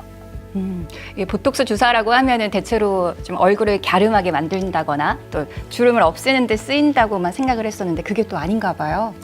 네, 현재까지 이제 일반인들한테는 그렇게 알려져 있죠. 근데 보톡스 주사가 맨 처음에 시작한 게 네. 눈이 감기는 안검경련에서 시작이 됐어요. 그럼 치료법도 조금은 간편하지 않을까라는 생각이 드는데요. 호전 정도는 어떤가요? 전체를 보면 뭐 90에서 95%에서 주사를 맞으시면 좋아지는데요. 문제가 그 주사의 효과가 평균 3개월이에요. 그러니까 평균이 3개월 가다 보니까 3개월보다 더 오래 가시는 분도 있고 더 짧게 가시는 분도 있어요. 그래서 이 가장 큰 단점은 주사의 효과가 3개월이 지속된다는 부분이 있고요. 대신에 주사는 뭐 외래에서 그냥 간단하게 맞으시면 되기 때문에 눈을 전혀 못 뜨시다가 주사를 맞으신 다음에 이 외출을 전혀 못 하시는 분들이 주사 맞은 다음에 이제 외출을 할 수 있을 정도가 되니까 굉장히 좋아들 하십니다. 네. 혹시 보톡스 주사를 맞는 그 과정에서 환자가 따로 주의해야 할 사항들이 있을까요? 환자분들이 보톡스 주사를 맞으시고요. 그 외에 추가적으로 좀 해주실 것들이 있어요. 첫 번째는 밖에 나가서 햇빛을 보게 되면 눈을 전혀 못 뜨시거든요. 물론 주사를 맞으시면 눈을 좀 뜨시는데 그래도 선글라스를 꼭 쓰시기를 추천을 드려요. 선글라스 쓰시면 눈뜨기가 훨씬 편하고요. 두 번째는 아까 눈을 전혀 이제 뜨지를 못한다고 했는데 눈을 깜빡이는 게 문제가 생겨요. 그렇게 되면 눈에 안구 건조증이 생길 수가 있기 때문에 눈물약을 같이 좀 계속 넣어주시면 생활하시는데 굉장히 도움이 될 것 같습니다. 네, 알겠습니다. 그러면은 마지막으로 이 안검 경련 증상을 겪고 있는 분들에게 짤막하게 이야기 좀 나눠주시죠. 지금 현재 보톡스 주사 치료가 가장 좋은 치료로 알려져 있고요. 환자분에 따라서는 그 주사 치료에서 부족한 부분을 약물을 복용하면 도움을 받을 수 있는 분들이 계세요. 물론 전체는 다는 아니지만 그래서 일단 병원에 오셔서 정확한 진단을 받으시는 게 첫 번째고요. 두 번째는 진단 후에 거기에 맞는 적절한 치료를 받으시면 좋을 것 같아요. 네, 감사합니다. 오늘 안검 경련에 대해서 자세히 알아봤고요. 또 성형외과 시리즈에서 장대 원장님과 계속해서 같이 진행을 하겠습니다. 좋은 말씀 감사합니다, 원장님. 네. 여러분의 눈 건강 해피아이 김한과가 함께합니다.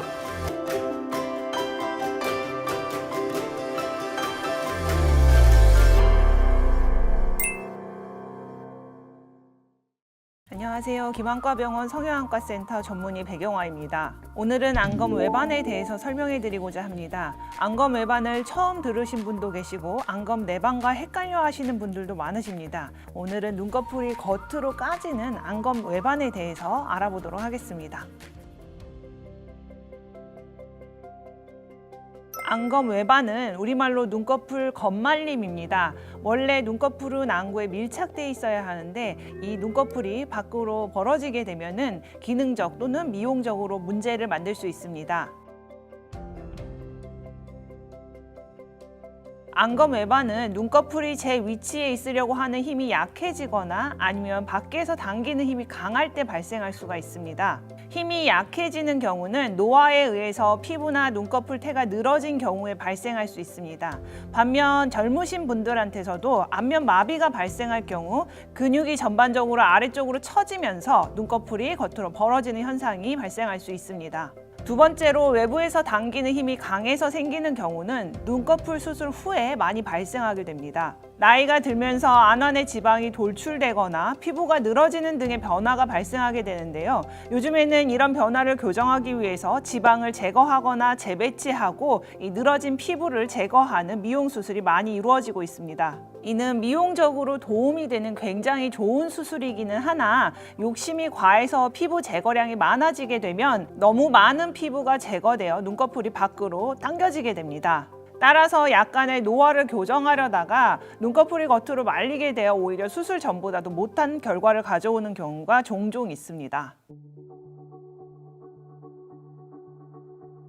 눈꺼풀이 안구에 밀착하여 눈을 보호해주는 기능이 감소하게 되므로 눈물, 충혈, 눈곱 등의 염증 증상이 발생할 수 있습니다. 대표적으로 눈을 감아도 각막과 결막이 노출되어 안구 건조증 증상과 각막의 상처가 유발될 수 있습니다.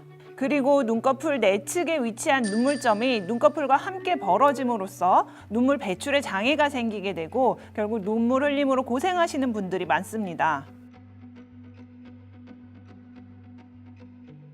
자극 증상이 심하지 않고 미용적으로 크게 문제가 되지 않을 경우에는 안약이나 인공 눈물, 안 연고를 평상시 또는 취침 시에 사용함으로써 조절할 수 있습니다. 그러나 노출에 의한 염증이 심하거나 많이 보기 안 좋을 경우 수술적 교정을 권해드리고 있습니다.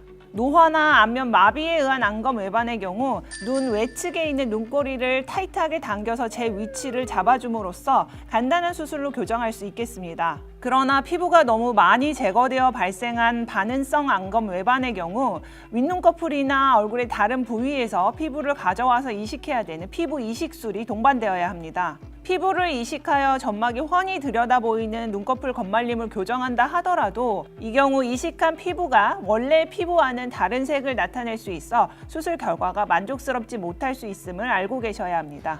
오늘은 안검 외반에 대해서 알아보았습니다. 눈꺼풀이 속으로 말려서 발생한 안검 내반도 불편하지만 겉으로 벌어져서 발생한 안검 외반도 상당히 불편감을 동반합니다. 눈 관련 성형술의 경우 눈꺼풀 구조에 익숙한 성형외과 전문의에게 수술을 받으시는 것이 안검 외반과 같은 부작용을 줄이고 합병증에 적절히 대처할 수 있는 좋은 방법이 될 수 있습니다.